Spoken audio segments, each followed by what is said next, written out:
أعوذ بالله من الشيطان الرجيم بسم الله الرحمن الرحيم والضحى উজ্জ্বল দিনের কসম। এখানে দুহা শব্দটি রাতের মোকাবেলায় ব্যবহার করা হয়েছে, তাই এর অর্থ উজ্জ্বল দিবা। ওয়াল্লাইলি ইযা সাজা, এবং রাতের কসম যখন তা নিঝুম হয়ে যায়। মূলে রাতের সাথে সাজা শব্দটি ব্যবহার করা হয়েছে, যার মধ্যে শুধুমাত্র অন্ধকার ছেয়ে যাবারই নয়, বরং নিঝুম এবং শান্ত হয়ে যাবার অর্থ পাওয়া যায়।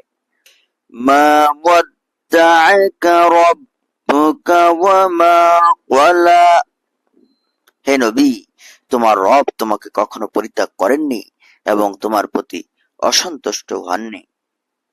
হাদিস থেকে জানা যায়, কিছুদিন রাসূলুল্লাহ সাল্লাল্লাহু আলাইহি ওয়াসাল্লামের উপর ওহী নাজিল বন্ধ ছিল। এই সময়টা কতদিনের ছিল এ সম্পর্কে বিভিন্ন হাদিসে বিভিন্ন বক্তব্য এসেছে। সময়টা এত দীর্ঘ ছিল যে রাসূলুল্লাহ সাল্লাল্লাহু আলাইহি ওয়াসাল্লাম নিজে এজন্য ম্রিয়মাণ হয়ে পড়েছিলেন এবং বিরোধীরাও তাকে বিদ্রূপ করতে শুরু করেছিল, কারণ তার উপর নতুন নতুন সূরা নাজিল হলে তিনি তা লোকেদের শোনাতেন। তাই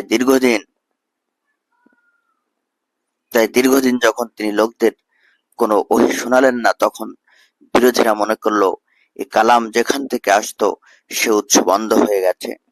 তখন মুশরিকরা বলতে শুরু করলো, মুহাম্মদকে তার রব পরিত্যাগ করেছেন। রাসূলের চাচী আবু লাহাবের স্ত্রী উম্মে জামিলের ঘর ছিল তার ঘরের সাথে লাগোয়া।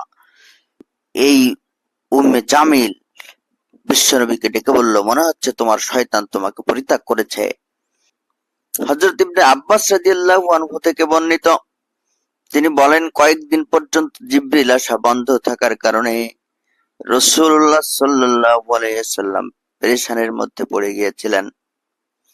মুশরিকরা বলতে শুরু করলো, তার রব তার প্রতি নারাজ হয়ে গেছেন এবং তিনি তাকে পরিত্যাগ করেছেন।